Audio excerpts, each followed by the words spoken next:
ହଉ ଶୁଣ ଆମେ ଆଜି କଣ ପଢିବା ଗପ ଶୁଣିବା ହଉ ଠିକ ଅଛି ଆଜି ଆମେ ଗପ ଶୁଣିବା ହେଲା ଶୁଣ ସମସ୍ତେ ଆଜି ଆମେ ଗପ ଶୁଣିବା କୋଉ ଗପ ଶୁଣିବା ଡୁଆଟି ଗପ ଶୁଣିବା ହେଲା ଡୁଆଟି ଗପ ଶୁଣିବା ଆଉ ଗୋଟେ ଶୁଣିବା କୁମ୍ଭୀର ମାଙ୍କଡ ଗପ ଜାଣିଛ ମାଙ୍କଡ ଗପ ଜାଣିନ ହଉ ତାହେଲେ ଆଜି ଶୁଣିବା କୁମ୍ଭୀର ମାଙ୍କଡ ଗପ ହେଲା ଆଜି କୁମ୍ଭୀର ମାଙ୍କଡ ଗପ ହେଲା ଗୋଟେ ଜଙ୍ଗଲରେ ସମସ୍ତେ ଶୁଣ କି ପାଟି କର ହେଲା ଗୋଟେ ଜଙ୍ଗଲରେ କଣ ଥିଲା ନା ଗୋଟେ ଜଙ୍ଗଲରେ ଗୋଟେ ମାଙ୍କଡ ଥିଲା ହେଲା ମାଙ୍କଡ ଥିଲା ସେଇ ଜଙ୍ଗଲ ପାଖରେ ଜଙ୍ଗଲ ପାଖରେ ଗୋଟେ ନଦୀରେ ଥିଲା ଜଙ୍ଗଲ ପାଖରେ ନଦୀ ଥିଲା ହେଲା ସେ ନଦୀ ପାଖରେ କଣ ଥିଲା ଗୋଟେ ଜାମୁକୋଳି ଗଛ ଥିଲା ଜାମୁକୋଳି ଜାଣିଛ ତ କଣ କୋଳିରେ ଖିଆଯାଏ ହେଲା ଜାମୁକୋଳି ଗଛଟି ଅଛି ତାପରେ କଣ ହେଲା ନା ସେଇ ଯୋଉ ନଦୀରେ ଗୋଟେ କୁମ୍ଭୀର ରହୁଥିଲା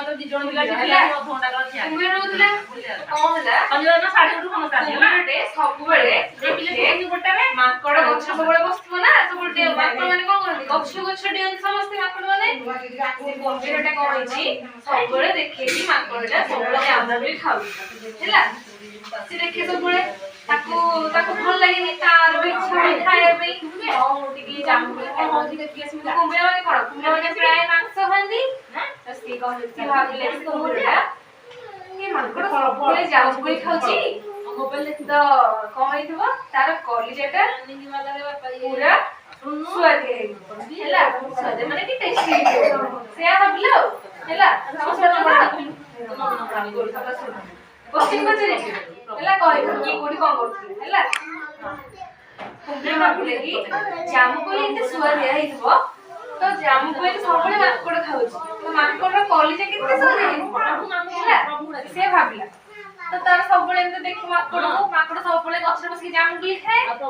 ତାପରେ ତାକୁ ବି ଭଲ ଲାଗେନି ସେ ସବୁବେଳେ କହେ ମାଙ୍କଡର କଲିଜା ମୁଁ କେମିତି ଗୋଟେ ଖାଇପାରନ୍ତି କି ସବୁବେଳେ ସେ କୌଶଳ କରେ ମାନେ କି ସବୁବେଳେ ଚାହେଁ ସେ ଖାଇବା ପାଇଁ ହେଲା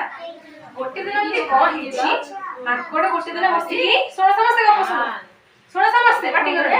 ମାଙ୍କଡ କଣ ହେଇଛି ଗୋଟେ ଦିନ ବସିକି ଜାମୁକୋଳି ଖାଉଛି ଆଉ ହେଲା ମାଙ୍କଡ ଜାମୁକୋଳି ଖାଇଲା ବେଳେ କଣ ହେଇଛି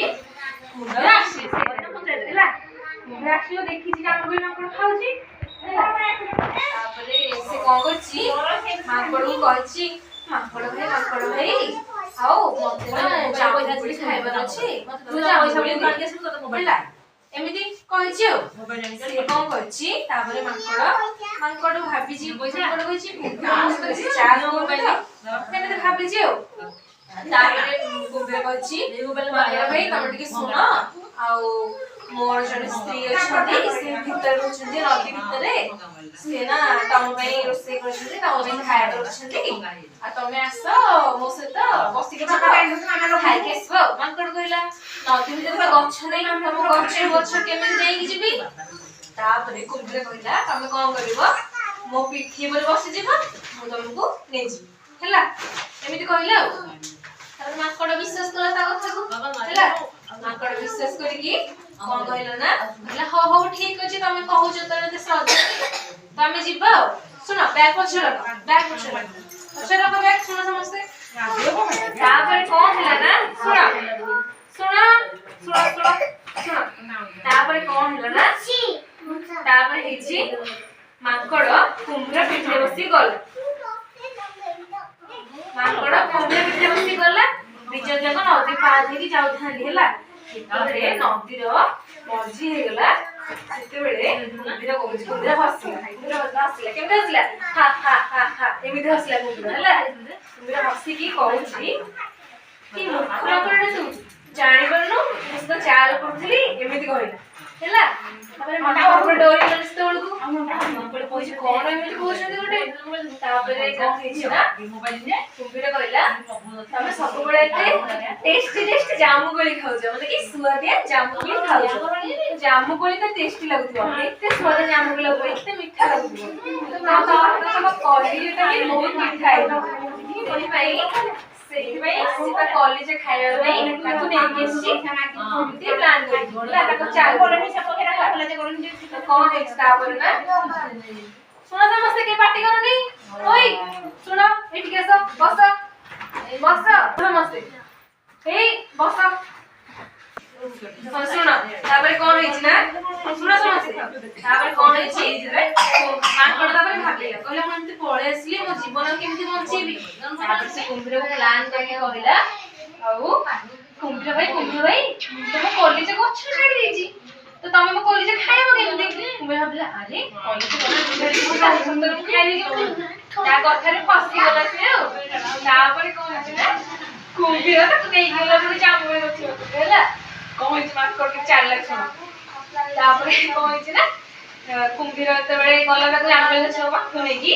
ମାଙ୍କଡ କଣ କରୁଛି ସାଙ୍ଗେ ସାଙ୍ଗେ ଗଛକୁ ଡିଆଡି ମାରିଛି ଆଉ ତାପରେ କେମିତି ହେଲା ଶୁଣ ତାପରେ